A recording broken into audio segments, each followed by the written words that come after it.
कहानी का पूरा आनंद लेने के लिए इसके पिछले भाग को सुनना बिल्कुल भी मत भूलिएगा।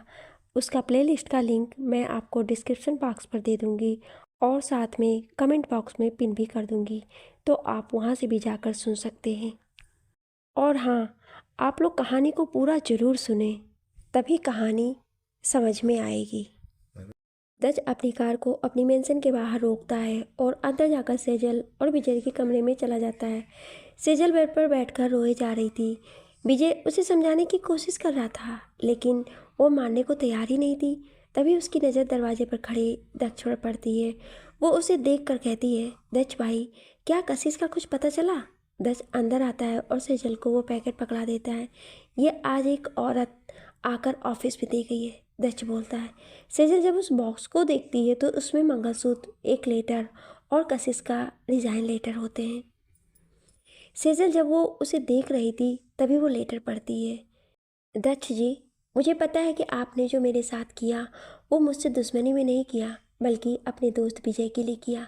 मेरी ज़िंदगी में मेरी दीदू की जो अहमियत है वो आपकी ज़िंदगी में विजय जी की भी है। तो मैं समझ सकती हूँ, लेकिन फिर भी मैं आपको उसके लिए माफ़ नहीं कर सकती हूँ, क्योंकि आपकी उसी गुस्से की वजह से मैंने अपना सब कुछ खो दिया, अपने पापा को, अपने रावी को, और आज उसी सब की वजह से मेरी राजवी माँ एक जिंदा लाश बन चुकी है। उन सब के साथ जो भी हुआ उसमें आपकी गलती तो नहीं थी, लेकिन जो भी हुआ उसकी शुरुआत आपके गुस्से में किए हुए उस फैसले की वजह से ही हुआ है। ना उस दिन आप वो सब करते, ना मेरे साथ वो सब होता। खैर, अब इन बातों का कोई मतलब नहीं है, क्योंकि जिस रिश्ते को आप सही करना चाहते हो वो अब कभी नहीं होगा, क्योंकि मैं इस रिश्ते को नहीं अपना सकती हूँ। आशा करती हूँ कि आप सब मेरी दीदू का अच्छे से ख्याल रखेंगे और मेरी दीदू ने शादी से भागने की डिसीजन सही लिया था। गुड बाय, कशिश। लेटर पढ़कर जैसे ही सेजल ने ख़त्म किया, उसकी आंखों में आंसू फिर अपनी जगह बना लिए। दच, सेजल तुम चिंता मत करो, मैं सब ठीक कर दूंगा, प्रॉमिस। 2 दिन में कशिश यहाँ होगी, हम सब के साथ। ये बोलूँ वहाँ से चला जाता है। विजय, अब तो रोना बंद करो, उसके पेट पर हाथ रखकर। बहुत जल्दी, नहीं नहीं, 2 दिन बाद आपकी मासी चाची आ जाएंगी। ये सुन सेजल के चेहरे पर एक मुस्कान आ जाती है। दच अपने ऑफिस वापस आकर आज की सीसीटीवी चेक करता है। जब वो औरत वो पैकेट लेकर आई थी, दच अपने आदमियों से उस औरत का पता लगाने को कहता है। लगभग 2 घंटे बाद दच का केबिन, एक आदमी अंदर आता है। दच उसे देखकर कहता है, क्या पता चला? आदमी, सर, वो औरत एक अनाथ आश्रम में चलाती है, जहाँ पर स्कूल भी चलता है। इसके अलावा वहाँ पर बहुत कुछ सिखाया जाता है, जिससे वहाँ की लड़कियाँ आगे अपने फ्यूचर को सिक्योर कर सकें। और सर, एक और बात पता चली है। दच, वो बात क्या है? आदमी, सर, कशिश मैडम और वो तूफान मेल भी वहीं है। दच एक आईब्रो उठाकर, तूफान मेल? आदमी, सॉरी सर, लेकिन असल में वही आदमी था जो जिया को उसके घर से लेने गया था, जिसकी जिया ने हालत ख़राब कर दी थी। दच के चेहरे पे एक छोटी सी स्माइल आ जाती है। वो उसे जाने को बोलता है, तभी उसके फ़ोन पर एक मैसेज आता है। वो देखता है कि वो मैसेज सासा का था। मैसेज में लिखा था, दच बेबी, पापा तुम्हारा वेट कर रहे हैं, तुम कब आओगे? और एक किस का इमोजी भी होता है। दच को याद आता है कि सासा के पापा ने उसे बुलाया है, लेकिन तभी उसका असिस्टेंट आता है और वो बोलता है कि सर, ये फाइल पर सिग्नेचर नहीं हो पाया है, क्योंकि सर अभी आउट ऑफ इंडिया है। दच, व्हाट? तुम जाओ, ये बोल दच सोचने लगता है कि जब सासा के पापा आउट ऑफ इंडिया हैं तो मुझे घर पर क्यों बुला रहे हैं, और उन्हें तो मेरी शादी के बारे में भी पता है। ये सासा मुझसे झूठ क्यों बोल रही है? दच को कुछ समझ नहीं आ रहा था। फिर भी वो सासा के घर के लिए निकल जाता है। सासा का घर। सासा एक सेक्सी सी ड्रेस पहनकर अपने रूम में बैठी थी। उसने अपने रूम को एक बहुत ही रोमांटिक माहौल दिया हुआ था। वो अपने आप को आईने में देखकर बोल रही थी, दच, आज तुम्हें मेरा होने से कोई नहीं रोक सकता है। ये बोलते हुए वो 2 दिन पहले की बात सोचने लगती है। 2 दिन पहले सासा जब दच के घर से गुस्से में निकली थी, तब वो अपने पापा को गुस्से में फ़ोन करके सब बता देती है। सासा के पापा, जिन्हें दच ने सब बताया होता है अपनी और कशिश की शादी के बारे में, वो बोलते हैं, सासा बेबी, अब तुम्हारी और दच की शादी नहीं हो सकती है। वो शादीशुदा है। मैंने ये बात तुम्हें 2 साल पहले इसलिए नहीं बताई क्योंकि मैं नहीं चाहता था कि तुम्हारी स्टडी में कुछ भी डिस्टर्ब हो। प्लीज़ बेबी, उसे भूल जाओ। सासा के पैरों से ज़मीन ही जैसे खिसक जाती है। कहाँ वो दच की पत्नी बनने के सपने सजाए बैठी थी और कहाँ ये सब उसे सुनने को मिला है। वो अपने गुस्से को कंट्रोल करके बोलती है, ओके पापा, मैं समझ गई, और वो फ़ोन काट देती है। सासा के पापा को लगता है कि सासा समझ गई है, लेकिन वो नहीं जानते थे कि अपनी बेटी के पागलपन को। सासा अपने से बोलती है, वो तुम्हारी ज़िंदगी में कभी नहीं आएगी क्योंकि अब तुम्हें मेरा होना होगा, बाय हुक या बाय क्रुक। परजेंटे सासा अपने प्लान में लग जाती है। वो दच को अपना बनाने के लिए एक ट्रक को एक कोल्ड ड्रिंक में डाल देती है जो वो दच को देने वाली थी। ये बोल वो अपने प्लान के बारे में सोचकर खुश हो रही थी, तभी घर की डोरबेल बजने की आवाज़ आती है। जैसे ही सासा डोरबेल की आवाज़ सुनती है वो खुश हो जाती है और भाग कर जाती है दरवाज़ा खोलने। उसने आज सभी सर्वेंट को पहले ही सर्वेंट क्वार्टर में भेज दिया था। जब वो दरवाज़ा खोलती है तो उसे दच सामने दिखता है। वो मन ही मन खुश हो जाती है कि दच की लेकर जो उसने प्लान बनाया है वो कामयाब होने वाला है। दच उसे देखकर बोलता है, अंकल कहाँ हैं?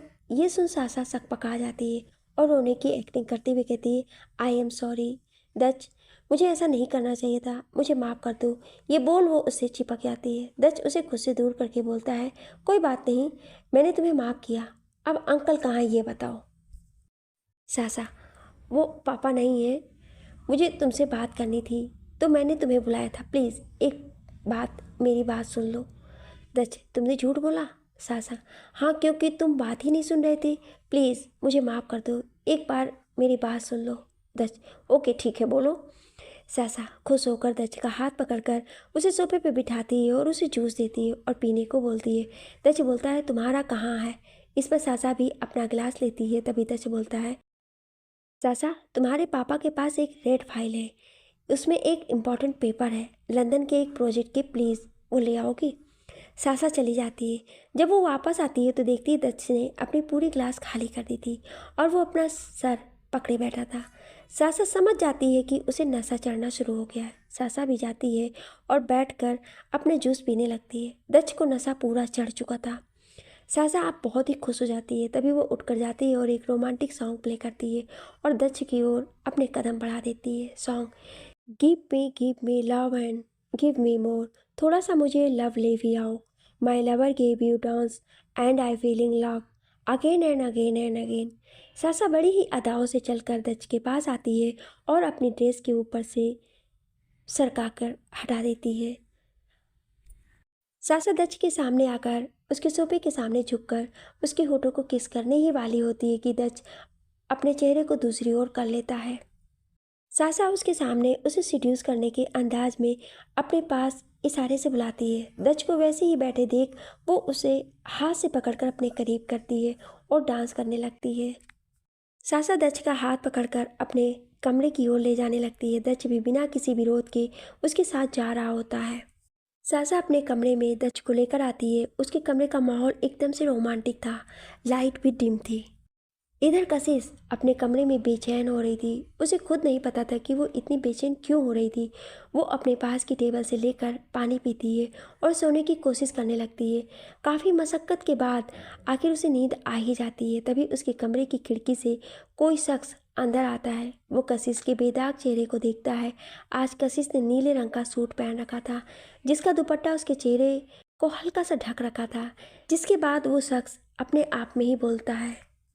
तभी कशिश कसमसा कर करवट बदलती है। वो शख्स कशिश को देखते देखते ही उसके बगल में लेट जाता है और उसे अपनी बाहों में भरकर सो जाता है। सुबह का समय, कशिश का कमरा। कशिश के कमरे से कशिश की जो चीखने की आवाज़ आती है जो कशिश की ही होती है।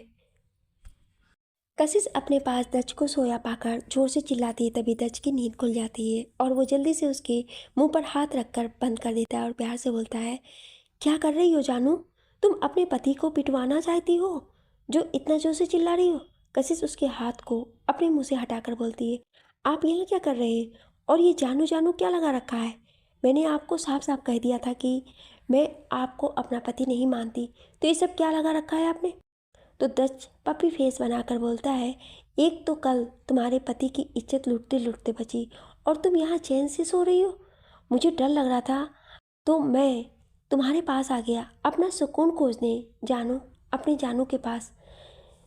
कशिश उसके बार बार जानू कहने से खींच जाती है तो दक्ष बोलता है, जानू तुम चल रही हो मेरे साथ या नहीं। कशिश बोलती, पहले ये जानू जानू बोलना बंद कीजिए और एक बात याद कर लीजिए, मैं आपके साथ नहीं जा रही। उसके इतना बोलते ही दक्ष अपने फ़ोन से एक नंबर डायल करता है और पूछता है, सब रेडी है। तो उधर से कुछ कहा जाता है जिसे सुनकर दक्ष बोलता है ओके और कशिश को अपनी गोद में उठा लेता है। कशिश उसे छूटने की कोशिश करती है लेकिन दक्ष से छूट नहीं पाती है। वो उसे उठाए हुए वहाँ से लेकर बाहर आ जाता है, अपनी कार में बिठा देता है। बैठने के बाद वो ड्राइवर से चलने को बोलता है। कशिश बाहर निकलने की कोशिश करती है लेकिन दरवाज़ा लॉक होता है। कशिश दक्ष से खोलने को बोलती है लेकिन दक्ष कार का पार्टीशन ऑन कर देता है जिससे ड्राइवर सीट और बैक सीट बीच मेंटल का पर्दा लग जाता है। दक्ष कशिश को खींचकर अपनी गोद में बिठा लेता है। कशिश छूटने की कोशिश करती है लेकिन दक्ष उसे और कसकर पकड़ लेता है। कशिश बोलती है, क्या कर रहे हैं आप? तो दक्ष बोलता है, अपनी बीवी से रोमांस कर रहा हूँ। अब इसके लिए सरकार से किसी तरह की परमिशन तो नहीं लगती है ना जानू? कशिश बोलती है, मैं आपको अपना पति नहीं मानती हूँ लेकिन मैं तुम्हें अपनी पत्नी, जानू, जीवन संगिनी, अर्धांगिनी, अपना सब कुछ मानता हूँ। अरे मानना क्या, तुम हो। दक्ष फिर बोलता है, मैं अब अपने जानू को अपने साथ ही रखूँगा और खूब प्यार करूँगा। कशिश बोलती है, आप पागल हो गए, छोड़िए मुझे। दक्ष बोलता है, अब आप शांति से बैठेंगी? कशिश बोलती, पहले छोड़िए मुझे और मैं आपकी कोई बात नहीं मानने वाली।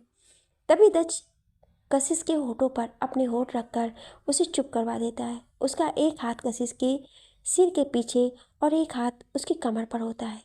कशिश दक्ष को खुद से दूर करने की कोशिश करती है लेकिन नहीं छूट पाती है। वो उसके कंधों पर जोर जोर मारने लगती है लेकिन दक्ष को कोई असर नहीं होता है। वो उसी तरह से उसे किस करता रहता है। कशिश को जब सांस आना बंद हो जाती है तो उसे छोड़ देता है। कशिश को अब बहुत शर्म आ रही थी। भले ही वो गुस्सा थी लेकिन उसे एक आज अलग ही एहसास हो रहा था। वो शर्म से अपनी नज़रें नीचे कर लेती है। तभी दक्ष उसके कानों में धीरे लेकिन सिडिक्टिव आवाज़ में बोलता है, I love you so much जानू। ये शब्द जैसे कशिश के कानों से दिल में उतर जाते हैं। उसकी पकड़ दक्ष के कंधों पर कस जाती है। उसके गाल शर्म से जल उठते हैं। दक्ष बोलता है, जल्द ही तुम भी मुझे ये 3 मैजिकल वर्ड बोलोगी और मैं तब तक वेट करूँगा। फिर वो उसके कानों में बार बार किस करके बोलता रहता है, I love you so much जानू, I love you so much जानू, I love you so much जानू। कशिश तो इन शब्दों में ही खो गई थी। उसका ध्यान तब टूटा जब ड्राइवर ने कहा कि घर आ गया था। कशिश कार से उतर के अंदर भाग जाती है और कमरे में जाकर डोर लॉक कर देती है। सेजल और विजय जो कि जिया से बात करने में बिजी थे, जब वो ये सब देखते हैं तो वो भी शॉक्ड हो जाते हैं। तभी उनकी नज़र दक्ष पर जाती है। एक मनमोहक स्माइल लिए एक एटीट्यूड के साथ अंदर आ रहा था। सेजल दक्ष से कुछ पूछ पाती तब तक जिया दक्ष के पास आकर उसके पैरों से लिपट जाती है और बोलती है, स्मार्टी, मुझे पता था आप हमें लेने ज़रूर आएंगे। दक्ष भी उसे अपनी गोद में उठा लेता है और बोलता है, अब आप और आपके दीदू दोनों यहीं रहेंगे हमेशा हमेशा। ये बोल वो जिया के गालों पर एक लाइट किस कर देता है। कुछ देर बाद करके जब दक्ष अपने रूम की ओर जाता है तो देखता है कि उसका रूम लॉक है। तो वो कशिश के रूम की ओर चला जाता है। वो कशिश के रूम के बाहर जाकर कशिश का दरवाज़ा खोलने को बोलता है तो कशिश दरवाज़ा नहीं खोल रही होती है। तो दक्ष अपने पॉकेट से मास्टर की से दरवाज़ा अनलॉक करता है तो दरवाज़ा खुल जाता है। दक्ष देखता है कि उसे कशिश कहीं नहीं दिख रही है। वो सब जगह चेक करता है। आखिर में जब वो सब जगह देख लेता है तो उसके सेजल की एक बात याद आती है। कशिश जब किसी से छुपती है तो वो तो या तो बेड के नीचे या पर्दे के पीछे छुप जाती है। बेड के नीचे छिपना तो पॉसिबल नहीं था तो उसकी नज़र जब पर्दे के पास जाती है तो वहाँ एक एविल डेविल स्माइल के साथ उस साइड चला जाता है। दक्ष देखता है कशिश पर्दे के पीछे छुपी है। वो धीरे धीरे जाकर उसके कानों में की आवाज़ करता है। कशिश जो कि अपनी आंख बंद की छुपी थी वो इसी आवाज़ से डर जाती है और हड़बड़ा कर पर्दे के साथ ही दक्ष के ऊपर गिर जाती है, जिसमें दोनों ही संभल नहीं पाते हैं और पर्दे के साथ ही दोनों बेड पर गिर जाते हैं। दक्ष के ऊपर कशिश और उनके ऊपर पर्दा होता है। दक्ष और कशिश की नज़र एक दूसरे से मिलती है और वो दोनों एक दूसरे में ही खो जाते हैं। उनके गिरने की आवाज़ से जिया और सेजल जो उनके कमरे के पास से गुजर रही थी वो दोनों अंदर आ जाती हैं और उन दोनों को ऐसे देखकर उनके चेहरे पर स्माइल आ जाती है। जिया तो दोनों को देखकर ताली बजाने लगती है जिसकी आवाज़ से दोनों ख्यालों से बाहर आ जाते हैं। कशिश उठने की कोशिश करती है लेकिन उठ नहीं पा रही थी क्योंकि वो पर्दे से फंसी थी। दच उसको उठाता है और अपने भी उठकर सेजल और जिया को घूर कर देखता है क्योंकि उन दोनों की वजह से इतना अच्छा रोमांटिक टाइम स्पॉयल हो गया था। सेजल बोलती है ब्रेकफास्ट रेडी है, दोनों जल्दी नीचे आ जाओ। ये बोल वो जिया को लेकर चली जाती है। दच बोलता है तुम फ्रेश हो जाओ, मैं जाता हूँ और अब तुम इस रूम में नहीं मेरे रूम में रहोगी, वो भी आज से ही। वो जाने लगता है तब कशिश बोलती है मेरे कपड़े यहाँ नहीं है, तो दच उसका हाथ पकड़कर वार्डरोब की ओर ले जाकर दिखाता है तो कशिश हैरान हो जाती है। यहाँ उसके पसंद के सारे कपड़े होते हैं। कुछ देर बाद दोनों ब्रेकफास्ट करके ऑफिस चले जाते हैं। दच कशिश को उसकी सेक्रेटरी होने के नाते अपने साथ लेकर चला जाता है। कशिश अभी भी दच से नज़रें मिलाने में शर्मा रही थी। दच भी ये सब समझ रहा था। कुछ देर बाद दच कशिश के साथ एक प्रोजेक्ट डिस्कस कर रहा था। ये दच की खूबी थी कि वो काम के वक्त सिर्फ काम करता था। कुछ ऐसा कशिश के साथ भी था। तभी दच के असिस्टेंट आके उसको बोलते हैं सर वो नई प्रोजेक्ट जो कल ही हमें मिला है उस कंपनी के CEO आए हैं। दच उन्हें बैठाने को बोलता है। वो कशिश को मीटिंग रूम में जाने को बोलकर कुछ देर में आने को बोलता है। कशिश वहाँ से निकल के जब मीटिंग रूम की ओर जाने को होती है तभी उसकी नज़र एक शख्स पर पड़ती है और वो पसीने से लथपथ हो जाती है। वहाँ से डर के भाग जाती है। इधर दस जब कशिश को मीटिंग रूम में नहीं देखता है तो वो थोड़ा टेंस हो जाता है, लेकिन किसी तरह से वो मीटिंग कंप्लीट करता है और डील साइन करके जल्दी से केबिन में आता है। वो काफ़ी देर तक कशिश का वेट करता है। जब कशिश नहीं आती तो असिस्टेंट से पूछता है तो वो उसे बताता है कि वो मीटिंग रूम की ओर जा रही थी। उसके बाद वो नहीं जानता है। दच टेंशन होने लगती है। वो CCTV जब चेक करता है तो वो देखता है कशिश अचानक से भागकर स्टोर रूम में चली जाती है। वो भी जल्दी से स्टोर रूम की ओर जाता है। वो देखता है कि कशिश एक दीवार से लगकर बैठी थी। वो डर से कांप रही थी। दच जाकर उसके सामने बैठ जाता है तो वो जब दच को देखती है तो उसे लिपट जाती है और वो बोल रही थी दच प्लीज़ मुझे बचा लीजिए, मैं उसके पास नहीं जाऊंगी, वो बहुत बुरा है, उसने मुझे बहुत मारा है, उसने ही पापा को भी मारा था और अभी के साथ भी वो मुझे ले जाएगा। ये बोल वो बस रोए जा रही थी। दच उसे शांत करने की कोशिश कर रहा था। वो बोलता है कासू कासू शांत हो जाओ, कोई नहीं ले जाएगा, मैं हूँ ना, मैं कुछ नहीं होने दूंगा तुम्हें, मेरी ओर देखो, देखो मेरी ओर। कशिश जब अपनी आंखें उठाकर दच को देखती है तो उससे और ज़ोर से लिपट जाती है। आप सच बोल रहे हैं ना, आप मुझे उसे नहीं ले जाने देंगे, मुझे नहीं जाना है। दच उसे शांत करवा के अपनी गोद में लेकर बाहर आता है और असिस्टेंट से सब संभालने को बोलकर कशिश को लेकर जाने लगता है। कशिश किसी छोटे बच्चे की तरह उसकी बाहों में समाई होती है। ऑफिस की सारी लड़कियां ये देखकर शॉक्ड होती हैं और उन्हें कशिश से जलन भी हो रही थी। दच बिना किसी की परवाह किए कशिश को लेकर अपने ऑफिस से निकल जाता है। वो सोचता है आज मुझे जानना ही होगा कि उन 2 सालों में क्या क्या हुआ है। मैं तुम्हें ऐसे नहीं देख सकता। जब तक तुम अतीत से बाहर नहीं आओगी तब तक हमारा रिश्ता आगे नहीं बढ़ पाएगा। ये बोल वो उसे लेकर अपनी कार में बैठ जाता है। ड्राइवर गाड़ी घर की ओर बढ़ा देता है। थोड़ी देर में घर भी आ जाता है। कशिश पूरे रास्ते भर दच से किसी छोटे बच्चे की तरह चिपकी होती है। दच को उसकी यह हालत देखकर गुस्सा और तकलीफ दोनों हो रही थी। कशिश के लिए तकलीफ और जिसकी वजह से कशिश की हालत हुई है उसके लिए गुस्सा। दच कशिश को वैसे ही बाहों में उठाए हुए ही कमरे में ले जाता है। इस समय घर पर कोई नहीं होता है। विजय सेजल को अपने साथ ही ऑफिस ले जाता है ताकि वो उसकी वहाँ भी केयर कर सके। दच कशिश को लेकर रूम में आता है और उसे पानी पिलाता है। कशिश अब कुछ नॉर्मल हो गई थी। दच उसके हाथों को पकड़कर बोलता है कासू क्या अब तुम ठीक हो? कशिश हाँ में अपना सिर हिलाती है। दच उसके हाथों को पकड़कर बोलता है क्या हुआ था कासू जो तुम इतना डर गई थी? प्लीज़ बताओ ऐसा क्या हुआ था 2 साल पहले? मैं तुम्हें इन 2 सालों में बहुत ढूंढने की कोशिश की लेकिन तुम नहीं मिली। प्लीज़ बताओ, मुझे भी जानना है कि मेरी एक गलती से क्या हुआ था। प्लीज़ कासू। कशिश अपनी नम आंखों से अपने मन में सोचती है अगर आपको पता चलेगा तो आपको भी मुझसे घिन आएगी। नहीं, मैं आपको कुछ नहीं बता सकती, नहीं। दच अभी भी उसी इंतजार में था कि कशिश उसे बताएगी। वो उसे अभी पकड़े बैठा था। कशिश तुरंत अपने होश में आई और उसने दच की बाहों से छुड़ाया और दूर जाकर खड़ी हो गई। उसने दच से गुस्से भरी आवाज़ में कहा। कशिश, आप क्यों बार बार मेरे पास आते हैं? मैंने आपसे एक बार कह दिया कि मैं आपको अपना पति नहीं मानती, कभी मानूंगी भी नहीं। मेरे लिए ये रिश्ता कोई मायने नहीं रखता है। आपको मेरी बात समझ क्यों नहीं आती? अकेला छोड़ दीजिए मुझे। कासू, कशिश, कशिश नाम है मेरा। कासू मैं सिर्फ अपनों के लिए हूँ, जिसमें आप दूर दूर तक नहीं आते। तो प्लीज़ जाइए यहाँ से। दच गुस्से से, नहीं जाऊँगा। तुम मेरी बीवी हो और पूरा हक है मेरा तुम पर और तुम्हारा मुझ पर। एक अधिकार है हम दोनों का एक दूसरे पर। कशिश, नहीं है कोई एक अधिकार या कोई हक नहीं है आपका मुझ पर। नहीं मानती मैं उस रिश्ते को। और क्यों मानूं? हाँ क्यों? क्या हमारी शादी में मेरी मंजूरी थी? नहीं थी और ना कभी होगी। अरे मैं तो होश में भी नहीं होती, तो कैसी शादी? और आप जो ये नाटक कर रहे हैं ना, प्लीज़ हाथ जोड़कर विनती करती हूँ, बंद कर दीजिए ये प्यार और शादी का नाटक, बंद कर दीजिए। तुम्हें लगता है कि मेरा प्यार नाटक है, ये शादी मेरे लिए नहीं मायने रखती है, तो गलत हो तुम। माना कि जब मैंने ये शादी की तब कोई मायने नहीं था, लेकिन अब है।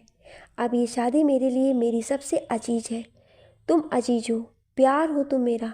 जिस समय पता चला कि मैंने क्या कर दिया है, उस दिन से गिल्टी में हूँ। तुमसे बहुत प्यार करता हूँ। कशिश व्यंग से हंसकर, सच्चाई आखिर निकल ही गई। आपको कोई प्यार नहीं है, सिर्फ गिल्टी है, जिसे आप प्यार का नाम देकर मुझे अपना कर अपना गिल्टी ख़त्म करना चाहते हैं। तो जाइए मिस्टर दस, मैंने आपको माफ़ किया आपके उस फैसले के लिए। अब ये सब बंद कर दीजिए और मुझे मेरे हाल पर अकेला छोड़ दीजिए। कशिश के मुंह से ऐसी बातें सुनकर दच को यकीन ही नहीं हो रहा था। उसे लग रहा था कि किसी ने उसका दिल कसकर मुट्ठी से भींच लिया हो और वो सांसें भी नहीं ले पा रहा है। कैसे कशिश ने उसके प्यार, उसके इंतजार को ऐसे शब्दों से नवाज दिया जैसे उसका दिल ही टूट गया हो। वो कुछ कहने वाला था कि उसका फ़ोन रिंग किया। उसने देखा तो वो उसके आदमी का फ़ोन था, जिसे उसने कशिश की उन 2 सालों की बारे में इंफॉर्मेशन निकालने के लिए बोला था। वो बिना कुछ बोले वहाँ से निकल गया। उसके जाते ही कशिश वहीं फर्श पर बैठकर फूट फूट कर रोने लगी। दूसरी ओर दच एक लेक के पास खड़ा था। उसके सामने एक आदमी, दच ने उसे बोलने का इशारा किया तो उसने बोलना स्टार्ट किया। सर वो, तभी उसे दच की आग उगलती आंखें दिखी तो उसने बोलना शुरू किया। सर, उस दिन जो कुछ भी हुआ उसमें मैडम की दादी का हाथ था। उन्होंने अपनी दोनों पोतियों का सौदा किया था। सैजल मैडम के भागने के बाद और आपके मैडम से शादी की बात किसी को कुछ समझ नहीं आया था। सभी वैसे ही थे, सभी जो हुआ उससे शौक थे। और दूसरी ओर सैजल मैडम की जगह कशिश मैडम को देखकर हैरान थी। उससे ज़्यादा कशिश मैडम की हाल पर डॉक्टर उन्हें चेक कर रहे थे। डॉक्टर ने बताया कि उन्हें ऐसा ड्रग दिया गया है कि वो उनकी सोचने समझने की शक्ति को ख़त्म कर दिया है। उनका शरीर एक लाश की तरह है, एक चलती फिरती लाश, जो शायद 2 दिन तक रहने वाला था। सभी टेंशन में थे कि बहुत से आदमी घर में आए और सभी गन पॉइंट पर रखकर कशिश मैडम को ले गए। इस समय नामित और अमन जी नहीं थे, वो पुलिस स्टेशन गए थे। उन्हें लेकर कौन गया ये बात किसी को पता नहीं थी और उनके बारे में कोई इन्फॉर्मेशन भी नहीं मिल रही है। इतना बोल वो आदमी चुप हो गया। दच ने उस आदमी से पूछा, उनकी दादी अभी कहाँ है?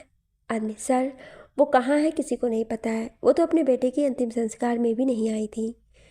दच को अब समझ में नहीं आ रहा था कि वो क्या करे, कैसे पता करे कि उन 2 सालों में क्या हुआ था। उसे उस बारे में सिर्फ कशिश ही बता सकती है और वो बताने को तैयार ही नहीं है।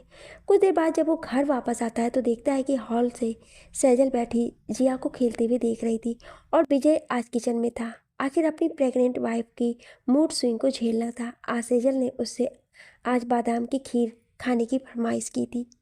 दच को आता देखकर सैजल बोलती है, भाई आप आ गए, इतना देर कहाँ लगा दी थी आपने? सैजल के पास आकर बोलता है, कुछ नहीं, बस एक ज़रूरी काम था उसी के लिए गया था। वैसे सैजल एक हेल्प कर सकती हो मेरी? हाँ भाई बोलिए। दच उसे सब बता देता है जो आज ऑफिस में हुआ था, बस घर पर जो हुआ था उसे नहीं बताया। सैजल, क्या तुम कशिश से ये पूछ सकती हो कि आखिर ऐसी क्या बात है जिससे वो इतनी डर गई थी और आखिर क्या हुआ था उन 2 सालों में? सैजल, भाई मैं कोशिश करूँगी लेकिन मुझे नहीं लगता कि ये काम हो पाएगा। दस, ऐसे क्यों बोल रही हो तुम? सेजल, कशिश शुरू से ही ऐसी ही थी। वो अपने दिल की बातें किसी को नहीं बताती थी। तो कोई कितनी भी कोशिश कर ले, कुछ किसी को नहीं बताती थी जब तक वो खुद नहीं चाहती। दस, तो क्या कोई तरीका नहीं है जिससे वो सब बता सके कि आखिर क्या हुआ था? सेजल, एक तरीका है। दक्ष, क्या? सेजल, कशिश की डायरी। वो अपनी डायरी में सच्चा बुरा जो भी हुआ वो सब लिखती है, लेकिन वो उसे कहाँ छुपा के रखती है, किस तरह छुपा के रखती है, किसी को नहीं पता है। एक बार हमें मिल भी गई थी, फिर भी हम उसे नहीं खोल पाए थे क्योंकि वो उसमें हमेशा लॉक लगा कर रखती थी, जिसका पासवर्ड किसी को नहीं पता होता और ना ही वो बताती है। अगर आज वो डायरी लिखती है तो उसमें ज़रूर उसने अपने उन 2 सालों की पूरी बातें लिखी होंगी। हमें उस डायरी से कुछ हिंट मिल सकता है। दस, ओके, मैं ट्राई करता हूँ। तभी उसे जिया की आवाज़ आती है। जिया, क्या आप दोनों कासू दीदू की डायरी देखना चाहते हो? लेकिन वो किसी को नहीं देखने देती हैं, उसे छुपा के रखती हैं। आपको पता है, जब उसमें लिखती हैं तो बहुत रोती हैं, लेकिन मुझे भी नहीं देखने देती हैं। मैं उनकी डायरी से बहुत हेट करती हूँ क्योंकि वो उन्हें हमेशा रुलाती है। कभी कभी तो रात भर भी नहीं सोती हैं। उस डायरी को अपने सीने से लगा के बहुत रोती थी। जिया की बात सुनकर दक्ष और सेजल को यकीन हो जाता है कि उसने जरूर उस डायरी में सब कुछ लिखा होगा, लेकिन उन्हें ये बात जानकर बहुत दर्द भी महसूस होता है। अब दोनों ने सोच लिया था कि उन्हें अब शायद सच उस डायरी से ही मिल सकता था, लेकिन वो डायरी उन्हें ढूंढनी पड़ेगी। जी हाँ, मुझे कुछ पता है। दीदी डायरी कहाँ रखती है? दोनों साथ में कहाँ रखती है? जी हाँ, उन्होंने उसे अपने कबर्ड में अपने कपड़ों के पीछे रखी थी, लेकिन ये तो पुराने वाले घर की बात है। अब यहाँ कहाँ रखी है मुझे नहीं पता। कुछ देर बाद दक्ष जब कशिश के रूम में जाता है तो देखता है कि कशिश रूम में नहीं है। तभी उसकी नज़र बालकनी में जाती है, जहाँ कशिश फर्श पर बैठी थी। उसके लंबे बाल बिखरे हुए थे। उन्हें देखकर ही लग रहा था कि उसने कुछ देर पहले ही नहाया है, क्योंकि उसके बाल अभी भी गीले थे। दक्ष ने कशिश की तरफ देखा तो वो अपने हाथों में फ़ोटो लिए बैठी है। इस फोटो में राजबी, नमन जी, अमर जी, सेजल, कशिश और रावी थी। वो फोटो देखने से ही एक हैप्पी फैमिली लग रही थी। कशिश खोई हुई उस फोटो को निहारे जा रही थी। उसे एहसास भी नहीं हुआ कि उसके पीछे दक्ष आकर खड़ा हो चुका है, जो उसे ही अपनी निगाहों से देख रहा है।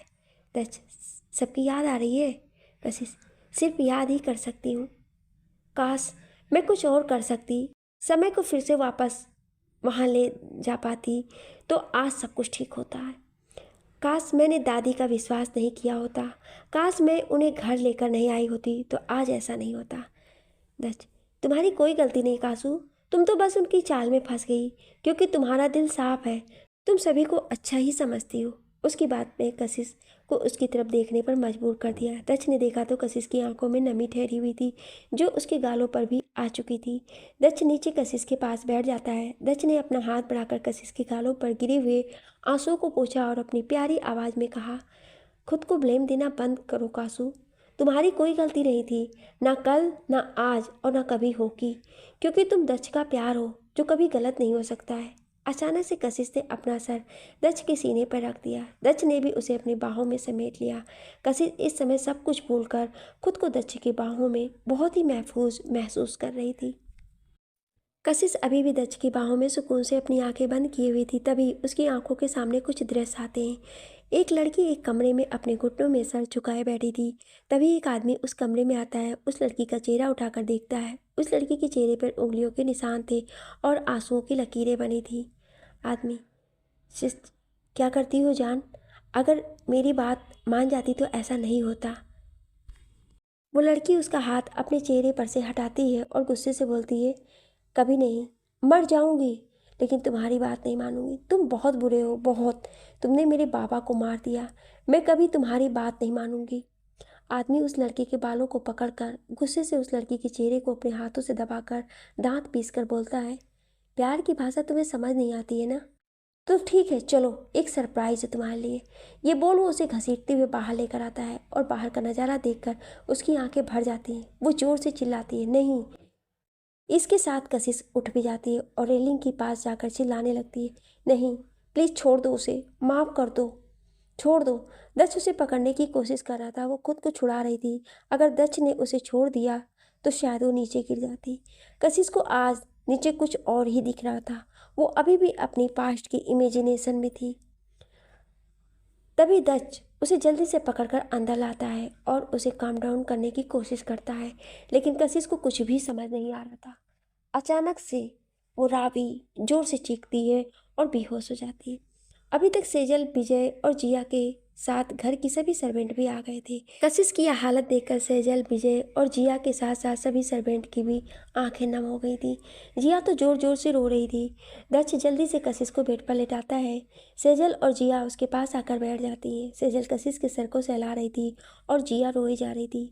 जिया, स्मार्टी दीदी को क्या हो गया है? उन्हें ऐसा क्यों होता है? उन्हें ठीक कर दो ना प्लीज़ स्मार्टी। मैं कोई शरारत नहीं करूँगी, प्लीज़। जिया की ऐसी बातें सभी को और भी ज़्यादा तोड़ रही थी। दक्ष अपने कमरे में जाकर एक मेडिकल बॉक्स लेकर आता है और उसमें से एक इंजेक्शन कशिश को लगा देता है। फिर जिया से बोलता है, बेटा आपकी दीदू जल्दी ठीक हो जाएंगी, आई प्रॉमिस। इतना बोलो जिया के सर पर किस करके वहाँ से चला जाता है। सेजल वहीं बैठी थी, उसकी आंखें अभी भी नम थी। वो आज भी सबका दोषी खुद को मान रही थी। सेजल कशिश के पास बैठकर उसका सर सहला रही थी। जिया उसी के पास ही सो गई थी। आखिर थी तो सिर्फ 5 साल की ही बच्ची।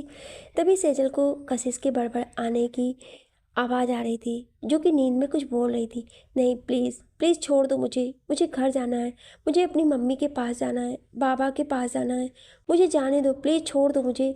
मैं तुम्हारे पास कभी नहीं आऊँगी, कभी भी नहीं आऊँगी। तुम बहुत बुरे हो, तुमने पापा को मार दिया, बहुत बुरे हो तुम। नहीं मत मारो, दर्द हो रहा है, मत मारो, मुझे जाने दो। कशिश का बड़बड़ाना सेजल साफ साफ सुन पा रही थी। वो देखती है कि कशिश अब शांत हो रही है। शायद इंजेक्शन का असर था। सेजल से अब और बर्दाश्त नहीं होता है। वो कमरे से बाहर निकल जाती है, लेकिन सामने ही वो विजय से टकरा जाती है और गिरने को होती है कि विजय उसे संभाल लेता है। सेजल विजय को देखते ही उसकी बाहों में लिपट कर जोर जोर से रोने लगती है। विजय, क्या हुआ? क्यों रो रही हो? बताओ तो। कशिश ठीक तो है ना? क्या हुआ? सेजल, सब मेरी वजह से हुआ है, सबकी दोषी मैं ही हूँ। मेरी वजह से ही मेरी बहन ने इतना कुछ सहा, मुझसे और बर्दाश्त नहीं हो रहा है विजय। दक्ष, जो कि विजय के पीछे ही आ रहा था, वो सेजल की सभी बातें सुन लेता है और सेजल को समझाते हुए कहता है, सेजल तुम्हारी वजह से कुछ नहीं हुआ है, इन सब का कारण तुम्हारी दादी है, उन्होंने ही ऐसा किया है। अगर तुम वहाँ से उस समय नहीं भागी होती तो आज तुम्हारी भी वही हालत होती जो कशिश की हालत है। ये सब कुछ पैसों के लिए किया है। नहीं दक्ष, उन्होंने सिर्फ पैसों के लिए ये सब नहीं किया। उनके मन में शुरू से ही मेरे और कशिश के लिए जहर भरा हुआ था। वो तो सिर्फ हमें अपने से दूर करने का एक मौका ढूंढती थी। उन्होंने तो हमसे नफरत में अपने बेटे को भी नहीं बख्शा। मुझसे कशिश का ऐसा हाल नहीं देखा जाता है। मैं कशिश को इस तरह से नहीं देख सकती। तुम्हें पता है दक्ष, हम सभी शुरू से ही कशिश को सबसे प्रोटेक्शन रखते थे। वो हम सबकी जान थी और आज इतना कहकर वो फूट फूट कर रोने लगती है। दूसरी ओर एक बड़े से घर में एक आदमी बैठा शराब पी रहा था। तभी उसके पास एक 27 साल का लड़का आता है और उससे बोलता है, मामा अब आपको इसकी ज़रूरत नहीं पड़ेगी, क्योंकि आज मैंने उसे देखा और वो मुंबई में है। आदमी झट से खड़ा होकर कहता है, विकास तुम क्या सच बोल रहे हो? तुमने देखा है उसे? विकास, हाँ मामा, मैंने उसे देखा है, लेकिन उसने भी मुझे देख लिया है। मैं उसे पकड़ लेता, लेकिन पता नहीं कहाँ वो गायब हो गई। मैंने उसे ढूंढा लेकिन पता नहीं चला। आदमी, कहाँ देखा तुमने उसे? विकास, दक्ष ओबेरॉय के ऑफिस में। मैं आज से ही नई डिज़ाइन की है, उसी के विषय में मैं उनसे मिलने गया था। उसी के ऑफिस में मुझे वो दिखाई दी। आदमी खड़ा होकर ज़ोर ज़ोर से हंसता और बोलता है, आ जाओ मेरी जान, फिर से अपनी कैद में रखने, लेकिन इस बात में कोई भी रिहाई का मौका नहीं मिलेगा। तुम्हें अरुण शेखावत की कैद से कोई नहीं बचा सकता है। अच्छे से मसलूंगा, 2 सालों का हिसाब बराबर करूंगा। ऐसा हाल करूंगा तुम्हारा कि मुझे छोड़ भागने की सोच कर भी तुम्हारी रूह कांप जाएगी। आ रहा हूँ मैं। ऐसा कहकर वह शैतानी हंसी हंसने लगता है। अरुण विकास की तरफ एक की फेंकता है। विकास, ये क्या है मामा? अरुण, ये यहाँ की फार्म हाउस की चाबी है, वहाँ जाओ अपनी रात रंगीन करो। अरुण की बात सुन विकास मक्कारी हंसी हंसते हुए चाबी लेकर चला जाता है। कुछ देर में वो जब फार्म हाउस पहुँचता है तो देखता है कि वहाँ पर करीब 10 से 12 लड़कियाँ हैं, जिन्हें कुछ आदमियों ने खड़ा कर रखा है। वो सभी डरी हुई हैं, सभी कांप रही हैं और आंसू उनके आंखों में भरे हुए हैं। तभी एक आदमी जो करीब 40 या 45 साल का होगा, वो पान चबाते हुए आता है और बोलता है, साहब कोनो माल पसंद आया? सभी एकदम फ्रेश हैं।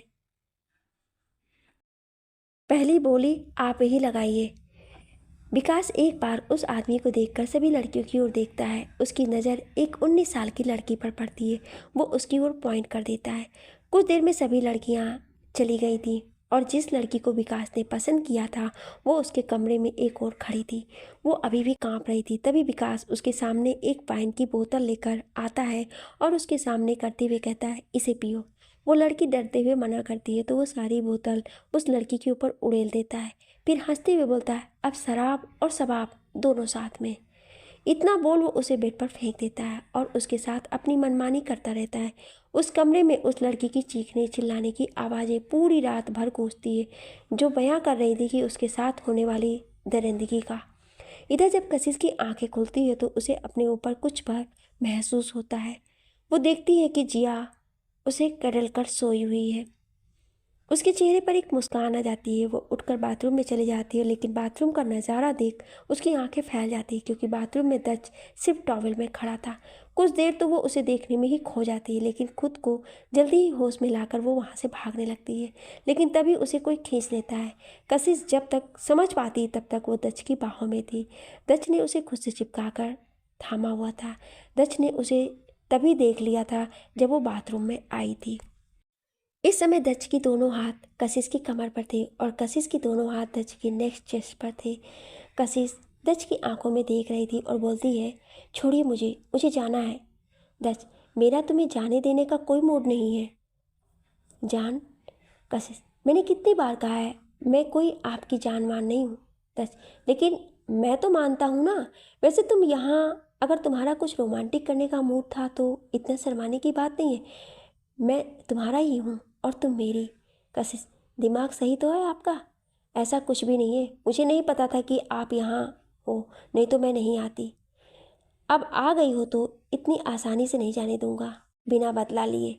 कशिश हैरानी से, किस बात का बदला? दस, तुमने मुझे बिना कपड़ों के देख लिए, इसकी पनिशमेंट तो होगी ना जान। कशिश, किस बात की पनिशमेंट? लेकिन अभी तो आपने कहा कि आप मेरे हैं और मैं आपकी, तो इसके आगे वो चुप हो जाती है, क्योंकि उसे रियलाइज़ हो गया कि वो फ्लो फ्लो में उसने क्या बोल दिया। दच एक नोटी स्माइल लिए कशिश को देख रहा था। कशिश खुद को छुड़ाने लगती है, लेकिन उसकी इस कोशिश में दोनों ही बाथ टब में गिर जाते हैं, जिससे कशिश की होंठ दच के गले पर टचिंग हो जाते हैं। दोनों को ही एक बिजली के झटके जैसा लगता है। कशिश जल्दी से दच के दूर जाने लगती है, लेकिन अब दच ने उसे पकड़ लिया और अपनी बाहों में पकड़कर उसके होठों की ओर बढ़ने लगता है। कशिश भी कुछ नहीं बोलती है। वो तो जैसे अपने सेंस में ही नहीं थी। कुछ देर में ही दच ने कशिश के होठों के करीब था। इस एहसास से ही कशिश ने अपनी आंखें बंद कर ली थी, लेकिन दच अपनी लिमिट जानता था। वो उससे बेइंतहा प्यार करता था, लेकिन उसके करीब जाने में उसकी मंजूरी भी चाहता था। वो जानता था कि ये सिर्फ एक वीक मूवमेंट है, जिसके बाद कशिश शायद हर्ट हो जाए। इसलिए उसने उसके होठों की जगह उसके फॉरहेड पर किस कर दिया। कशिश को दच की टच से कोई भी गलत फीलिंग नहीं आई थी। इससे बल्कि अच्छा लग रहा था। जब उसने अपनी आंखें खोली तो वो अकेली थी। दच जा चुका था। उसके चेहरे पर एक शर्म की लाली आ जाती है, जिससे वो अपना चेहरा अपने हाथों में छुपा लेती। ऐसा नहीं था कि दच ने उसे पहले कभी किस नहीं किया था, लेकिन तब उसकी मर्जी नहीं थी। लेकिन ना जाने क्यों वो आज चाहती थी कि दच उसे किस करे। शायद वो भी अब उसके लिए कुछ फील करने लगी थी। दच बाथरूम से जा चुका था, लेकिन कशिश अभी भी दच के एहसासों में खोई हुई सी बैठी थी। वो शर्मा रही थी। तभी वो खुद पर ही गुस्सा करते हुए कहती है, ये क्या कर रही हूँ मैं ऐसा सोच भी कैसे सकती हूँ? मुझे इस सब का हक नहीं है। अगर मैंने ऐसा किया तो ये पाप है, धोखा होगा। और अगर उसे मेरे यहाँ होने की भनक भी लग गई उसे, तो वो सबको मार देगा। नहीं, मुझे कुछ करना होगा। मुझे कुछ ऐसा करना होगा कि वो मुझे जाने दे। यहाँ दीदू, जीजाजी, जिया और उनकी जान को खतरे में नहीं डाल सकती। और दीदू तो प्रेग्नेंट है, उनके बच्चे को कुछ हो गया तो? नहीं, मैं उनको कुछ नहीं होने दूंगी। बाबा और रावी को तो खो चुकी हूँ, अब दीदी को नहीं। मुझे कुछ करना ही होगा। ये बोल वो खुद में एक फ़ैसला लेती है और खुद को मजबूत इरादों में बांध कर बाहर आती है। बाहर आते ही उसकी नज़र जिया पर पड़ती है, जो अब उठ चुकी थी। कशिश जिया को तैयार करके हॉल में लाती है। तभी उसे हॉल में कुछ नए चेहरे दिखते हैं। वो नीचे जाती है तो उसे विजय, सेजल और दक्ष दिखते हैं। सामने एक आदमी जो शायद एक वकील था और एक औरत भी बैठी थी। कशिश को देखकर सेजल बोलती है, आओ कासू। जिया, इनसे मिलो। ये है एडवोकेट मिस्टर रावत और ये है मिसेस रावत। मिसेस रावत एक स्कूल प्रिंसिपल हैं। दोनों ही कशिश को हेलो बोलते हैं। कशिश भी उन्हें हेलो बोलकर बैठ जाती है। उसे मजबूरी में दक्ष के पास बैठना पड़ता है क्योंकि कोई जगह नहीं बची थी। जिया को विजय ने अपनी गोद में बिठा रखा था। तभी विजय बोलता है, कासू, मैंने एक डिसीजन लिया है, लेकिन अगर तुम्हारी मंजूरी हो तो। कैसा डिसीजन?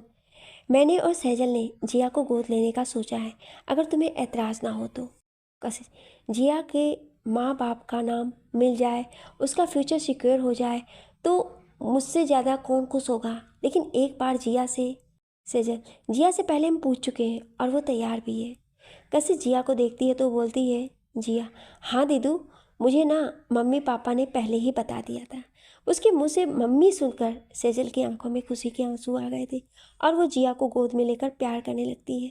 कशिश भी खुश थी।